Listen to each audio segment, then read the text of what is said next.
Fala pessoal, chegando para mais um vídeo na véspera da decisão de amanhã. Eu quero te trazer o time para enfrentar o Fluminense amanhã à noite no Beira-Rio e péssima notícia sobre o zagueiro Vitão. Tudo isso e mais o provável Fluminense, mais como está o Fluminense no ano, logo após a nossa vinheta. Tudo sobre o Clube do Povo. E aí, Jairo, qual é a solução? Fala pessoal, tudo bem? Obrigado por chegar aí, comparecer no vídeo, já deixando o like, se inscrevendo no canal e vamos por mais em 2025. Tá te falando, tô com esse bonezinho da Nike aqui, cara, que boné confortável, olha a qualidade desse boné aqui da Nike.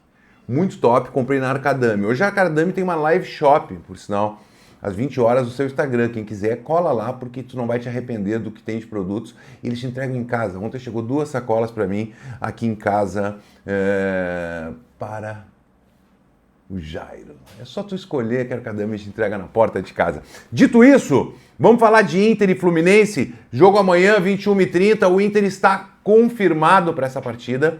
Está confirmado para essa partida. Eu estou dizendo confirmado, não é uma suposição. Tá? Porque não tem como fugir muito do que o Inter vem apresentando nas últimas partidas. E também quero te falar de um problema que o Inter vai ter logo ali na frente com o Vitão. Então vou te detalhar tudo isso na sequência. Bom, vamos falar primeiro de Fluminense, cara. O Fluminense, que enfrenta o Inter amanhã, está atravessando uma das piores sequências da sua temporada. Uma das piores sequências da sua temporada. São 5 derrotas consecutivas em jogos oficiais. O Fluminense, incluindo a eliminação do Mundial, obviamente 4 pelo Brasileiro. O Fluminense, na Copa do Brasil, passou pelo Aparecidense, ganhando a primeira por 1-0 em casa e 4-1 fora. Mas, e no Mundial, muitas pessoas ficaram impressionadas com o Fluminense. Nossa, o que tá jogando esse time do Renato. Mas tem um detalhe, né, cara? O Fluminense não tirou férias. O Fluminense, o Flamengo, o Botafogo não tiraram as férias que o Inter tirou, por exemplo, os outros times brasileiros. E o Palmeiras também não tirou. Isso parece que está sendo sentido neste momento, o desgaste do Fluminense, que não vem conseguindo encaixar. Renato, inclusive, poupou a maioria dos titulares diante de São Paulo na última derrota, o Fluminense que perdeu para o São Paulo por 3-1, visando esse confronto contra o Inter. Então, é um jogo importante Fluminense e teve que dar uma preservada, porque senão o desgaste estoura os caras, e agora tem decisão, né? Vamos lá. Tem muitas dúvidas do Fluminense. O provável Fluminense tem Fábio, Samuel Xavier, Thiago Silva, Ignacio está fora, tá? O Ignacio está fora e aí tem que ver quem que ele vai botar no lugar do Ignacio. O Ignacio teve uma lesão muscular, então tá fora. Aí complementa com René, Bernal, Martinelli, Lima ou Ganso. Eu não acredito em Ganso, por mais que os setoristas do Fluminense tragam essa informação do Ganso possível, mas o Ganso é um jogador de segundo tempo. Canóbio ou Soteldo, Serna, Everaldo ou Cano. Eu acho que joga o Cano, tá? Obviamente. Mas tem dúvidas em função de desgaste, em função de muita coisa do Fluminense. Esse é o adversário do Inter amanhã à noite no Beira-Rio. Cara, jogão, tá? Lugar de Colorado é no Beira-Rio. Já o Roger Machado tem menos problemas para essa partida. O Inter teve as férias, teve um desgaste menor e o Roger acaba não tendo grandes problemas para essa partida.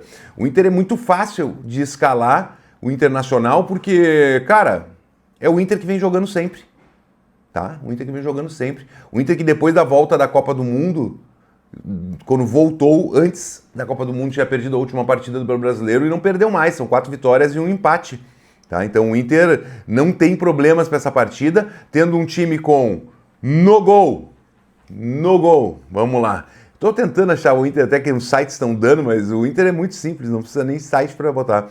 Vamos lá, Rocher no gol, Aguirre, Vitão, Victor Gabriel e Bernabé, Thiago Maia, Bruno Henrique, Alan Patrick, Wesley e Carboneiro, um em cada extrema, e Borré no ataque. Esse deve ser o Inter. Mas Jairo, tu acabou de falar que o Inter tem um problemão com o Vitão. Péssima notícia sobre o Vitão, e tenho sim, tá? Mas não é sobre o jogo. Em nenhum momento eu disse que era sobre o jogo. Uma péssima notícia sobre o Vitão. O Vitão teve uma expulsão diante do Corinthians e o Internacional conseguiu o efeito suspensivo para esse jogador. Conseguiu o efeito suspensivo. Diante disso, o STJD marcou o julgamento para quinta-feira de manhã. Quinta-feira de manhã, o julgamento final do zagueiro Vitão. Desta forma, caso a punição anterior seja mantida, ele ficaria de fora diante do São Paulo e do Red Bull Bragantino. Os próximos 2 jogos do Campeonato Brasileiro, o Vitão estaria fora. E, cara, se ele for punido nessas 2 partidas, não pode mais solicitar efeito suspensivo. Efeito suspensivo é na decisão inicial. Agora é o julgamento final, né? Então, o Inter pode perder o Vitão por 2 partidas no Campeonato Brasileiro, o que é muito ruim. Vamos lá. Aí nós temos que ver uma outra situação. O Verratti do Vasco saiu dizendo que foi roubado no Beira-Rio. Ele vai ser punido? O Vitão disse coisas que talvez não devesse ter dito, mas para 2 jogos? Por favor, né? Vamos ver. Mas existe a possibilidade, sim, do Inter conseguir vencer na justiça, né? E o Vitão ser absolvido. Eu vou ser bem sincero, tá? Eu não acredito, porque envolve outras coisas, eu não acredito que o Vitão fica de fora, assim, diante do São Paulo e do Bragantino. Cara, e são jogos importantes também no Brasileiro, porque o Inter tá subindo degrau a degrau no Campeonato Brasileiro para se aproximar ali da classificação para a Libertadores, que é o grande objetivo ano que vem. Tem como conseguir uma vaga na Libertadores ganhando a Copa do Brasil? Tem. Tem como conseguir uma vaga da Libertadores ganhando o Brasileiro? A Libertadores tem.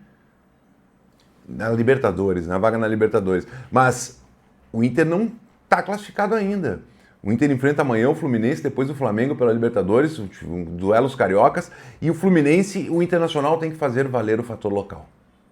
Eu acho que ele ficou justo, ficou bom até pro Internacional, tá? Vou te dizer bem. O Fluminense fazia a primeira em casa, acho importante fazer a primeira em casa e, de repente, fazer um saldinho de gols e definir no Rio de Janeiro. E eu acho importante jogar a primeira no Rio de Janeiro contra o Flamengo e a segunda no Gigante da Beira-Rio.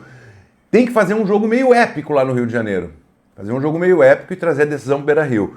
Bom, eu acho que dá, tá? Acho que os 2 times vêm de desgaste, tem jogos domingo, final de semana e de meio de semana pela frente, então vamos conseguir essas 2 vagas aí. Acho que aí o Inter engrena. E, cara, não vou dizer nada, falar baixinho pra vocês. Se passar pelo Fluminense, tem sorteio da Copa do Brasil, mas se passar pelo Flamengo, a sequência não é complicada, tá? A sequência não é nada complicada. O problema grande do Inter está no jogo contra o Flamengo. Depois a sequência é de leve. Valeu, gurizada! Tamo junto, grande abraço, valeu pela audiência. Deixa o like, te inscreve no canal. Tudo sobre o Clube do Povo. E aí, Jairo, qual é a solução?